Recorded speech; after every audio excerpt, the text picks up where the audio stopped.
में प्रेस के सभी मित्रों का स्वागत है। मित्रों, अभी जिस स्तर की राजनीति राज्य में चल रही है, वैसी स्तर की राजनीति हम लोगों ने लंबे समय से नहीं देखी हो। जब राजनीति इतनी निम्न स्तर पर गिर जाए कि किसी दल को झूठ का सहारा लेना पड़े अपने भीतर के आंतरिक कलह से लोगों का ध्यान हटवाने के लिए। अब जिस तरीके से झारखंड मुक्ति मोर्चा के भीतर उनकी वरिष्ठ विधायक श्रीमती सीता सोरेन जी ने मोर्चा खोल रखा है, वो अवैध खनन का मामला हो, जेपीएससी में अनियमितता की बात हो, लेकिन सरकार ने किसी मुद्दे पर संज्ञान नहीं लिया। और बड़े अफसोस की बात है कि श्री दुर्गा सोरेन जी की जिस दिन जयंती थी, उस दिन उन्होंने एक बहुत ही भावुक चिट्ठी लिखा कि उनसे जो लोग भी पार्टी के मिल रहे हैं उनके ऊपर कार्रवाई हो रही है। बहरहाल ये झारखंड मुक्ति मोर्चा का आंतरिक मुद्दा है, लेकिन उनके भीतर ये क्या कलह चल रहा है ये हम आपको दिखाना चाह रहे हैं। गठबंधन के भीतर सब कुछ ठीक नहीं है। मंगलवार को कैबिनेट की बैठक होती है, उसके 2 दिन के बाद मुख्यमंत्री फिर सभी मंत्रियों को बुलाते हैं, क्योंकि कांग्रेस प्रेशर पॉलिटिक्स कर रही थी, राज्य के विकास के लिए बुलाते हैं, ऐसा कहा जाता है। तो ऐसी कौन सी बात थी जो 24 घंटे पहले या 36 घंटे पहले हुई, कैबिनेट की बैठक में नहीं हुई? उसके लिए मुख्यमंत्री जी को एक अलग से बैठक बुलाना पड़ा। और हम ये भी मानते हैं कि हाईकोर्ट और विधानसभा की जो बिल्डिंग्स बनी है वो इस राज्य की धरोहर है, वो कोई भारतीय जनता पार्टी की बिल्डिंग नहीं है, वो इस पूरे राज्य के लिए गर्व का विषय है। लेकिन उस विषय में भी जिस तरीके से झारखंड मुक्ति मोर्चा तथ्यों को तोड़ मरोड़ कर पेश कर रहा है, ये बेहद ही निंदनीय है। झारखंड मुक्ति मोर्चा का झूठ नंबर 1, इन्होंने कहा कि प्रधानमंत्री नरेंद्र मोदी जी से राज्य सरकार ने एक ऐसे बिल्डिंग का उद्घाटन करवा दिया जिसका इन्वायरमेंटल क्लियरेंस नहीं मिला था। उन्होंने प्रधानमंत्री कार्यालय के लिए भी बहुत ही निम्न स्तर के शब्दों का प्रयोग किया और कहा यहाँ से धन जाता है, इसीलिए सारे लोग इसमें इन्वॉल्व हैं। इस तरह की भाषा का हम भी प्रयोग कर सकते हैं, लेकिन भाजपा की संस्कृति यह नहीं सिखाती है। झारखंड मुक्ति मोर्चा झूठ बोल रही है जब वो कहती है कि बिना पर्यावरण के क्लियरेंस के प्रधानमंत्री से इस विधानसभा भवन का उद्घाटन कराया। देखिए मित्रों, state level environment impact assessment authority Jharkhand है, जो केंद्र सरकार के द्वारा प्राधिकृत होती है, ऑथराइज्ड होती है, एम्पावर्ड होती है छोटे प्रोजेक्ट्स में निर्णय लेने के लिए। उसने अपने लेटर संख्या ECSEIAA 2018-19 2130 2018 संख्या 419 दिनांक 4 सितंबर 2009, यानी इस बिल्डिंग के उद्घाटन होने के 1 हफ्ते से पूर्व इस अथॉरिटी ने इन्वायरमेंटल क्लियरेंस दिया था। तो झारखंड मुक्ति मोर्चा सिर्फ और सिर्फ झूठ का सहारा ले रही है। प्रधानमंत्री जैसे एक संवैधानिक पद पर इन्होंने जिस तरीके का कीचड़ उछालने का कार्य किया है, ये बेहद निंदनीय है। झूठ बोला है इन लोगों ने कि बिना इन्वायरमेंटल क्लियरेंस के प्रधानमंत्री जी ने इस बिल्डिंग का उद्घाटन किया।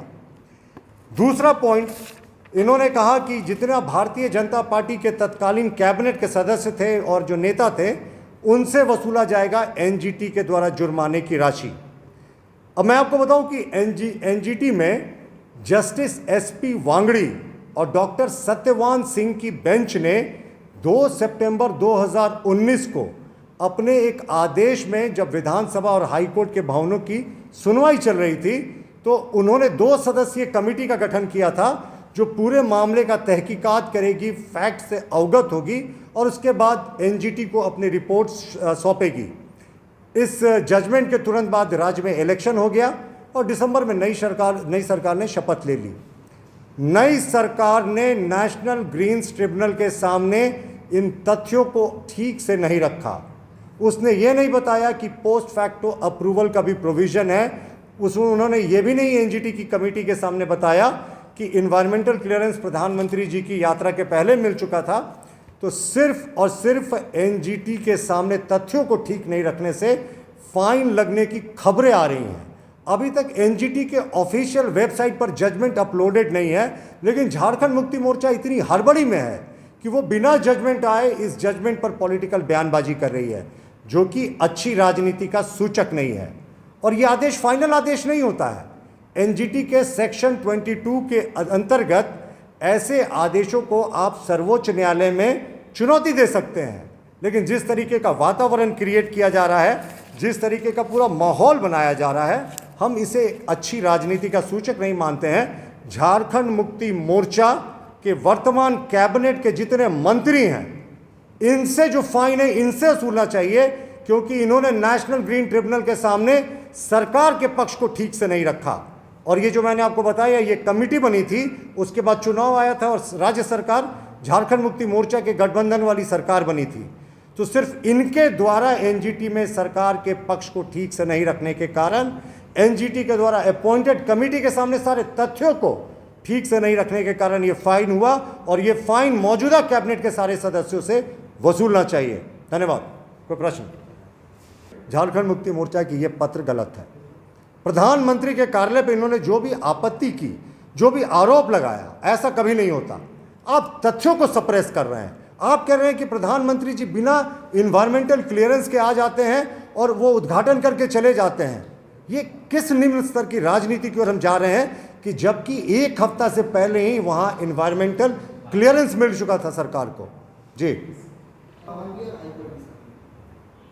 जी मैंने आपको कंसर्न किया ना।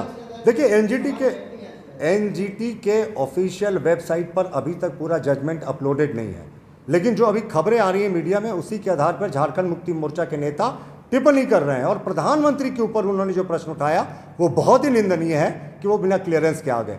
जैसे ही ये डिटेल जजमेंट आता, आप भी देख सकते हैं एनजीटी के वेबसाइट पर अभी तक इस जजमेंट का अपलोड नहीं किया गया है। जैसे ही ये जजमेंट आएगा इसको स्टडी करना चाहिए। मैंने पहले भी बताया कि ये अंतिम आदेश नहीं है। सेक्शन 22 के अंतर्गत आप इसकी अपील सर्वोच्च न्यायालय में कर सकते हैं, लेकिन सरकार ने एनजीटी के द्वारा जो अपॉइंटेड हाई पावर्ड कमेटी थी उसके सामने अपने पक्ष को ठीक से क्यों नहीं रखा? हमारा ये प्रश्न है। और हम तो मानते हैं कि इस पक्ष को ठीक से नहीं रखने के कारण अगर फाइन हुआ है तो ये राज्य सरकार के मौजूदा कैबिनेट के मंत्रियों से वसूलना चाहिए। जी। अच्छा, आपने रकम वसूलने की बात की, केंद्रीय